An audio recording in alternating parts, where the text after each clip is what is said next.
El tema del día de hoy van a ser los socavones tan mencionados últimamente en la ciudad de Guadalajara. Este mega socavón en el área metropolitana de Guadalajara, donde pues el día de ayer se formó este enorme socavón. Luego de repente se escuchó la explosión y fue cuando nos arrimamos a verlos. Ya vimos que estaba la señora gritando pidiendo ayuda. Que tanto se ha ido agrandando este tremendo socavón allá en Puebla. Pues para darnos una idea, ayer decíamos 60 metros con la imagen. ¿Qué tal, amigos? ¿Cómo están? Mi nombre es Israel Amador. El día de hoy estamos de estreno con un nuevo programa dedicado a hablar sobre los temas de infraestructura hidráulica existentes y en proyectos. Para esto contamos con un gran panel afines a este ramo. Me complace presentarles primeramente a mis compañeros y en primer lugar al maestro ingeniero civil Jorge Cuevas Ferrer, catedrático de varias escuelas privadas y gubernamentales, proyectista de infraestructura hidráulica para empresas privadas y de gobierno. También es investigador nacional, así como internacional en temas afines a la hidrología. ¿Qué tal? Un gusto. Me da un placer acompañarlos en este nuevo proyecto. Seguido por mi compañero, el ingeniero arquitecto Rafael Ochoa, multiproyectista de redes e infraestructura hidráulica, con más de 20 años de experiencia en el ramo, realizando proyectos para la mayoría y más grandes empresas urbanizadoras del país, así como a organismos revisores de redes de infraestructura urbana. ¿Qué tal, Israel? Me complace estar aquí con ustedes. Y yo soy Israel El Ruidos, comunicólogo, tiktoker, creador de contenido, productor, director, y esto es La Charlagua. El tema del día de hoy van a ser los socavones tan mencionados últimamente en la ciudad de Guadalajara, ya que la ciudad se ha visto envuelta, bueno, no envuelta, se ha visto hundida en un montón de socavones y pues esto ha dado como que miedito, ¿no? Te da miedo hasta transitar en la calle. Primeramente, ¿qué es un socavón? Si tú le pones en cualquier buscador de internet la palabra o la pregunta ¿qué es un socavón?, la respuesta más recurrente que te puede salir es que un socavón viene de la palabra en inglés sinkhole, y que significa que es un hundimiento repentino del terreno. Que esto ocurre cuando el suelo debajo de la superficie ya no soporta lo que hay por encima. Un ejemplo muy sencillo es que si nosotros ponemos una alfombra por arriba de unos globos inflados y estos se van desinflando o se revientan, prácticamente la alfombra se cae o se va hacia abajo, lo que quiere decir que se hunde o se va a provocar un socavón. Rafa, ¿y cómo se forma un socavón? Bien, Israel.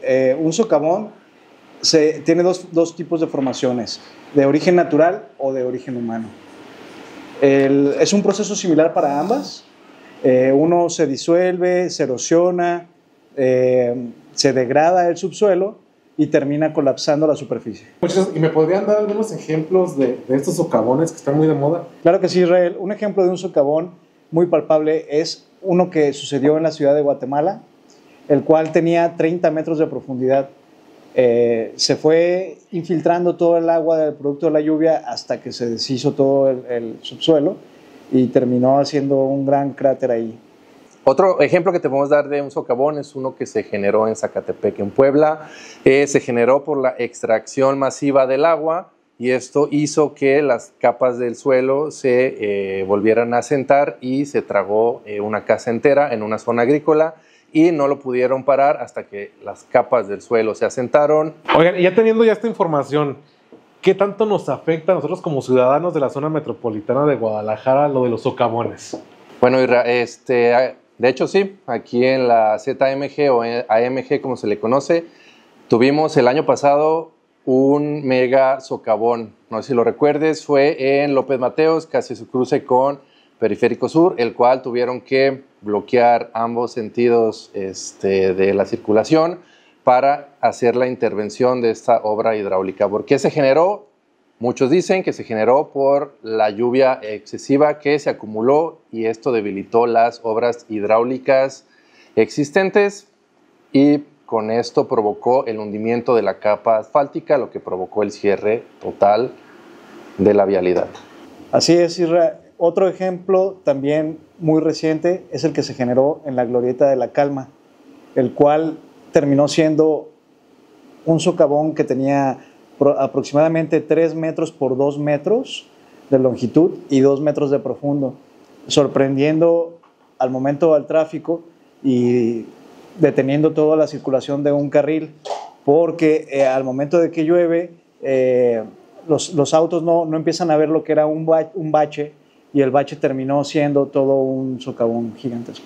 Oigan, aquí un tema importante, una pregunta importante es, la gente le echa la culpa al gobierno tal cual por los socavones, ¿no? Si se hace un agujero, no sé, en la colonia Jalisco, ya le están echando la culpa al pobrecito de Lemus, ¿no? ¿Realmente tiene la culpa el gobierno por esto? Mira, en sí no hay un culpable puntual. Simplemente una receta sencilla para un socavón es un suelo con poca compactación o suelo débil, grandes lluvias o acumulaciones de lluvias, mezclado con tuberías antiguas y filtraciones, y pum, tienes su socavón. Así que no hay un culpable puntual en este fenómeno llamado socavones. Oye, Rafa, ¿y se podrían prevenir los socavones en este punto? Claro que sí, Isra. En muchos casos lo que tienes que hacer es revisar y darle mantenimiento al sistema, detectar filtraciones de agua al subsuelo, evitar retirar basura en la calle. Eso puede tapar coladeras y provoca inundaciones, a la cual la acumulación excesiva sobre la superficie termina erosionando la capa de rodamiento, el asfalto, y se empiezan a hacer hoyos, y de los hoyos pues se vienen los socavones, ¿no? No construir sobre suelos débiles y que no tengan estudios previos de mecánicas que te permitan hacer sitios donde el rodamiento, la base sea estable y puedas tener un buen cuerpo compactado para que el agua no lo erosione. Oigan, yo les tengo aquí varias preguntas en cuanto a los socavones y todo ese tema. ¿Por qué, por ejemplo, en los terrenos naturales o terrenos donde no hay mucha construcción o literal, o sea, están a la intemperie, por qué no se dan tanto los socavones? ¿Tiene que ver la construcción o sí realmente tiene que ver lo que hay debajo del suelo? Sí, mira, Isra, en ese tema que tú me preguntas en particular, puede haber muchas variantes. Una de ellas es que la superficie del suelo sea muy consolidada, depende de los materiales. Y ahí al momento de que llueve, pues nada más tiene contacto con lo rugoso en la parte de arriba del suelo, pero es un material muy duro. Entonces, pues no lo erosiona como tal. Pero en otro tipo de materiales que vienen siendo menos densos, por llamarlos de alguna forma, ahí la fricción del agua termina por erosionarlos y ahí se puede generar un socavón. No precisamente es que sea una condicionante, pero depende del material, es como termina erosionando la superficie. Al momento de que está construido, dices tú, pues ahí cambian las condiciones del antiguo suelo, y podrías hacer que sí, o sea, si metes un material que a lo mejor sí sea menos rugoso. Un ejemplo que le digo a mis alumnos en las clases en el tema de la geohidrología es que, por ejemplo, si tú tienes un terreno, ¿no? En un rancho, estás extrayendo agua y por ahí se escucha siempre la palabra de es que yo siempre tengo agua. Pero ¿qué pasa si alguien compra un terreno aguas arriba del tuyo? Entonces, él empieza a extraer en el mismo cauce. Entonces, ¿quién se va a quedar sin agua próximamente? Es tu terreno. Entonces, tu terreno, con la extracción de tu vecino y la tuya, van a hacer que los poros que están llenos de agua lleguen a quedarse sin agua, y el mismo terreno natural vuelve, por efecto de la gravedad, a rellenar esos poros vacíos. Entonces, es probable que se hagan socavones en el terreno natural, pero es más probable que se encuentren socavones en las ciudades o localidades urbanizadas. Oigan, ahora aquí en Jalisco, bueno, está bien sabido que estamos sobre una superficie de jal.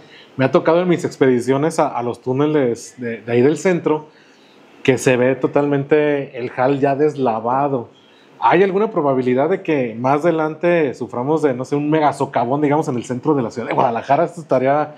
Digo, me ha tocado ver porque en la zona centro, precisamente en la zona donde está el Teatro Diana, el condominio de Guadalajara de Misión Cartón, está lleno de agua y tiene corriente. Y ahí me ha tocado ver un ejemplo, está aquí el túnel y acá está ya ¿cómo se dice? La tierra, o sea, ya está erosionado pues una gran parte. Yo he podido pasar, yo justamente me he pasado entre el túnel y la tierra y alcanzo perfectamente. Entonces, ¿hay algún riesgo de que más adelante se pueda pueda existir algún socavón? Puede haber un riesgo total. Digamos que todo lo que pasa en la superficie quizás se refleje en el subsuelo, solamente que el agua recorre más lento en el subsuelo que en la superficie. Entonces, va un poco más lento el proceso del ciclo del agua en la parte del subsuelo que en la parte superficial. Entonces, hay altas posibilidades, y a partir de que el material es poroso, puede haber un mega socavón. Oye, ahora, hace rato comentabas, Rafa, de los baches. Un bache tan común, o sea, que lo podemos encontrar aquí afuera. ¿Se puede hacer un socavón enorme? Sí, probablemente sí. O sea, cuando están en superficies de rodamiento, ¿qué le llamo rodamiento? Donde rueda un camión, donde rueda un auto, ahí sí se puede hacer. ¿Por qué? Porque dependiendo del material, supongamos que es asfalto, se hace una pequeña grieta, el agua empieza a ingresar, se desprenden los agregados, y ahí la fricción de las llantas con el asfalto y la lluvia termina por ablandar y separar los materiales al tiempo de que termina haciéndose más profundo. Y al hacerse más profundo, más vas cavando en otro tipo de material, en otro tipo de base, hasta que te empieza a erosionar por las lluvias constantes. A lo mejor el día siguiente vuelve a llover con mayor intensidad y entra el agua y se empieza a erosionar todo, se va llevando todo el cauce, el material, y se hace un socavón. Ahora, a lo mejor entrando en un tema no tan político, se puede politizar, pero no lo quiero así en ese punto. Lo que está pasando en la colonia Jalisco, en el Betel, no me equivoco, en el Betel. Toda la avenida Malecón se está llenando de socavones. Ahí en este caso no es mejor como que abrir toda la avenida, porque digo, se abrió uno gigante primero, donde se cayó un camión, una camioneta y creo que un carro. Y adelante se abre otro, ¿no? Ahí no es mejor como que levantar. Es que sabes que, como bien lo tocábamos el tema en reiteradas ocasiones, no es precisamente una causa específica. O sea, se puede dar por distintas circunstancias. Una de ellas pudiera ser, a lo mejor lo ven muy sencillo, pero puede llegar a suceder, que una toma de agua potable que está conectada a la red principal de agua potable de la colonia haya tenido un mal funcionamiento, una mala instalación. A partir de ese pequeño chorrito de agua, que no es un cauce en el subsuelo natural, sino que está provocado, o sea, es como una fuga, se puede empezar a erosionar, ¿sí? Y los agregados más pequeños del subsuelo, que pudieran ser a lo mejor como limos se les llama, esos empiezan a fluir con la misma agua a través de unos agregados más grandes, y se empieza a ir por ahí el agua, hasta que se empiezan a generar oquedades muy grandes, las cuales al constante paso del flujo que no se está acostumbrado, pues empiezan a hacer hoyos abajo del subsuelo, y estos hoyos al generarles tu carga en la parte de arriba, pues hace que se colapse, ¿sí? En ese caso de ahí se tenía también unos colectores de gran tamaño, ¿sí? Esos colectores, bien, a lo mejor en la práctica de su instalación, ¿sí?, pudieron tener un pequeño detalle de rotura en su punta, o a lo mejor con el movimiento propio natural de la tierra, se haya separado un poco, y eso en las lluvias haya hecho que se saliera un poco el agua, o bien hasta los drenajes sanitarios que llevan más juntas, también tuvieron un pequeño desperfecto y salir el agua de ahí, la cual no lo podemos determinar, porque eso se hace pues abajo del subsuelo. En la vida diaria no te das cuenta que está sucediendo eso hasta que ya tienes la problemática, y se empieza a erosionar todo hasta que se hace un socavón alrededor de las tuberías, y ya que está pasando gran cantidad de agua con la cavitación de las mismas, se separan de más hasta que se terminan cayendo en el mismo socavón que está alrededor de las tuberías, y se rompen o se separan, saliendo demasiado caudal, y es cuando ya se hace un gran socavón, y así tenga concreto en la parte de arriba, se termina destruyendo y yéndose hacia abajo. Y si le sumas que la red de infraestructura tiene bastantes años que se colocó, es uno de los ingredientes principales de un socavón, ¿no? Tuberías viejas o antiguas. ¿Tú tendrías más o menos un estimado? ¿Tendrías un estimado de cuánto costaría cambiar los colectores de aquí de Guadalajara? No, no lo hay. Tendrás que hacer un presupuesto de obra y para empezar, pues no sabes cuáles son realmente los tubos que se encuentran en óptimas condiciones y cuáles tubos ya son muy viejitos. Digo, sí se tiene un plano donde indica toda la infraestructura que hay en Guadalajara y en la zona metropolitana, pero realmente saberlo con exactitud qué tramos hay que cambiar debido a ciertas cuestiones no se sabe. Digamos que se podría hacer un proyecto, pero se necesita bastante tiempo. Yo sugiero que para este tipo de proyectos tomar en cuenta la parte académica. Para se puede hacer, digamos, diseñar el proyecto, después ponerlo en un software, simularlo, para ver cómo se comporta esos mismos colectores en ciertas condiciones, ya sea eventos extremos, algunas lluvias extraordinarias, para ver o asegurarnos que lo que estamos diseñando se comporte como lo estamos esperando. ¿Hay algún estudio que se base así en el agua? Así que digan, el agua tiene estos ciclos o tiene este movimiento, si llega de tal manera o algo, como para tener diseñar la infraestructura, digámoslo así. Sí, contamos con estaciones climatológicas las cuales van captando y midiendo los eventos de lluvia y van subiendo toda esa información para la Conagua, y ahí se tienen todas las intensidades que se van marcando, así como las precipitaciones mensuales, todo se tiene ahí contemplado. A partir de ello se generan los cálculos. Eso ya lo tocaremos en temas más adelante, que eso tiene que ver con análisis y cálculo de infraestructura hidráulica. Y ahí me gustaría agregar que estoy trabajando con un alumno de ahí de la escuela, estamos generando unos pluviómetros de bajo costo, porque queremos generar una red de información en tiempo real. Va a haber mucha gente que diga, bueno, ¿y estos cómo saben? ¿Cuánto tiempo llevan trabajando en esto? No, pues en mi caso yo ya tengo más de 20 años trabajando en el ramo, tengo incontables proyectos, ya no recuerdo cuántos, yo creo que son más de 1500 proyectos en los que he participado, casi en toda la infraestructura de la zona metropolitana de Guadalajara me ha tocado trabajar. Pues sí tenemos bastante conocimiento de todo lo que viene siendo colectores, redes de conducción, de agua potable, de todo tipo. Yo, por ejemplo, yo tengo mucho menos.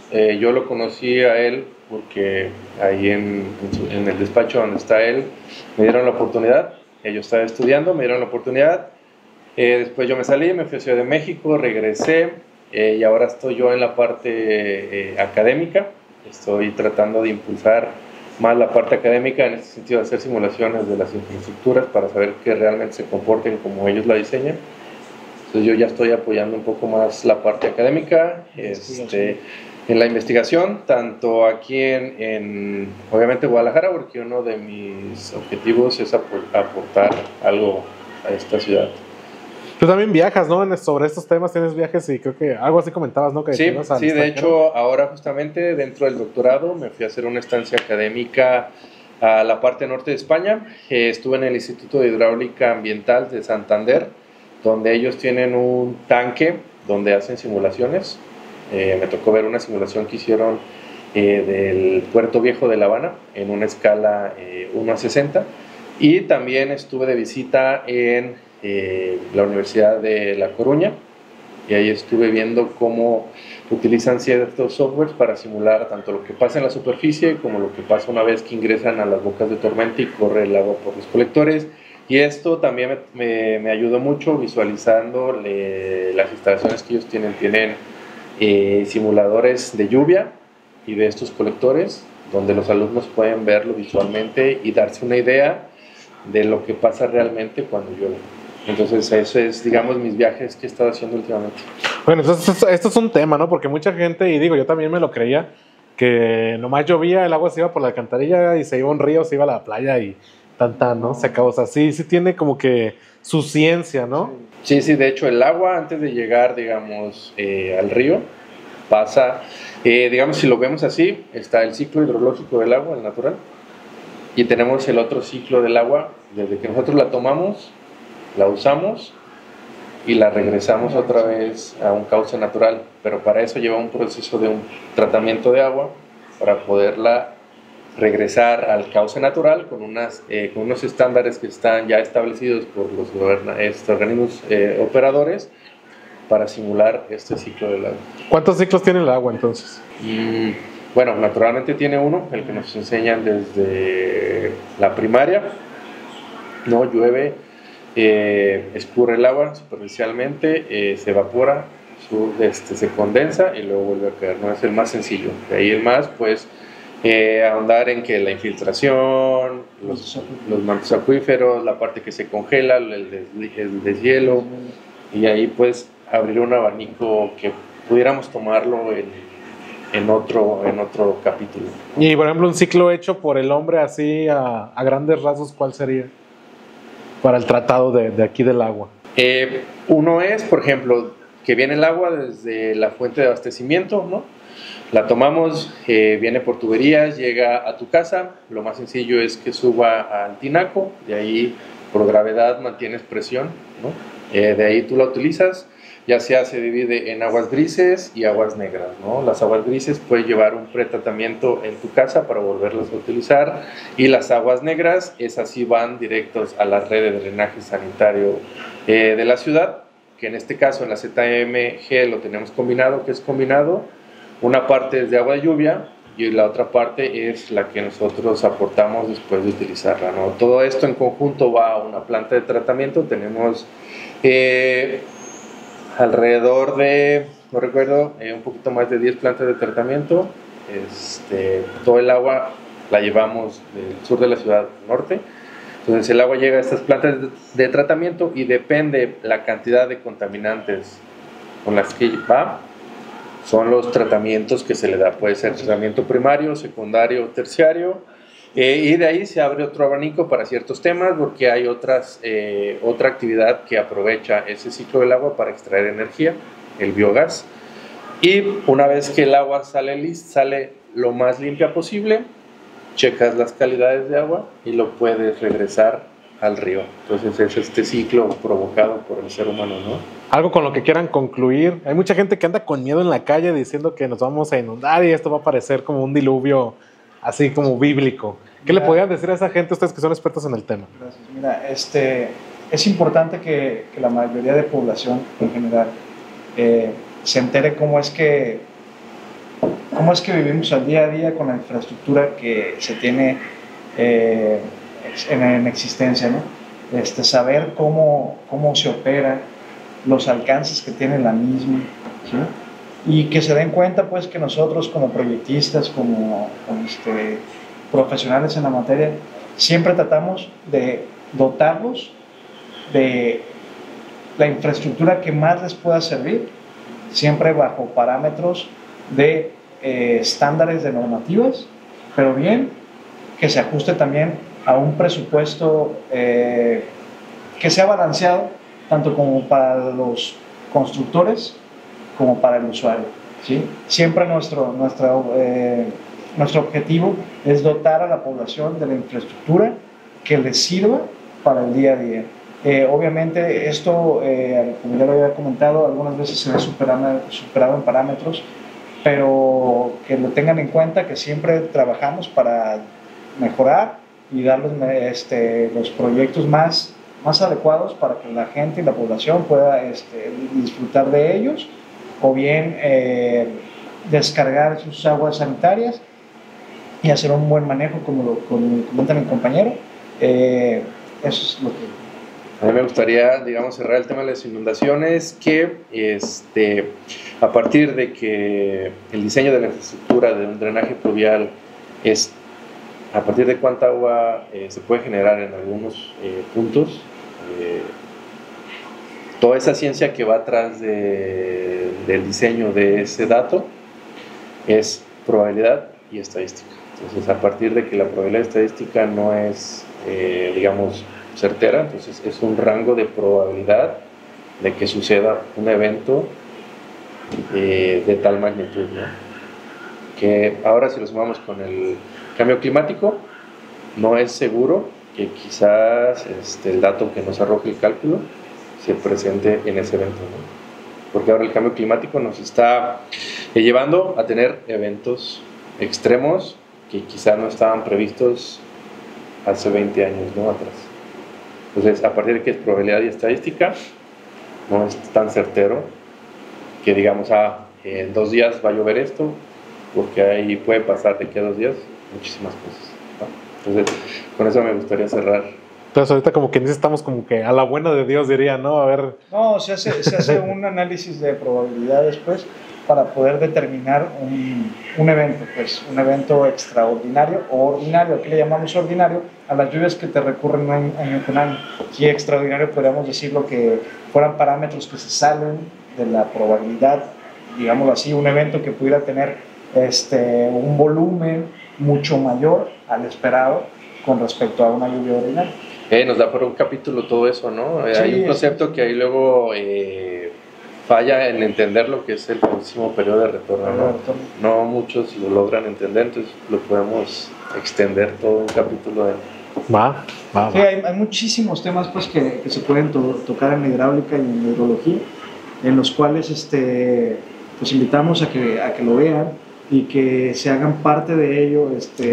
Más hacia adelante vamos a generar un número en donde ustedes pueden hacer sus preguntas vía WhatsApp y pues retroalimentarnos para poder seguir tocando temas, seguir aprendiendo junto con ustedes y exponer pues ciertos temas que la mayoría de la gente desconoce. ¿Algo con lo que quieran cerrar? Despedirse, sus redes sociales. Gracias, mira, pues yo les agradezco ante todo el habernos escuchado. Seguiremos muy prontamente en contacto con un nuevo tema. En este caso les descubrimos que va a ser el ciclo del agua, un tema muy importante y primordial para entender todo, y otros temas más que van a ser mucho de su interés. Yo les agradezco el tiempo otorgado para esta charla. Los que me conocen ya saben en dónde me pueden encontrar, ¿no? Va. Pues bueno, eso es todo. Como ven, gente, el tema del agua, de la hidroeléctrica, ¿se puede decir también? Bueno, no, de la hidráulica. El tema de la hidráulica es un tema bastante amplio y vamos a estar tocando diferentes temas de su interés. Mi nombre es Israel El Ruidos Amador y nos estamos viendo en un próximo episodio de La Charla Agua. Hasta la próxima. Gracias.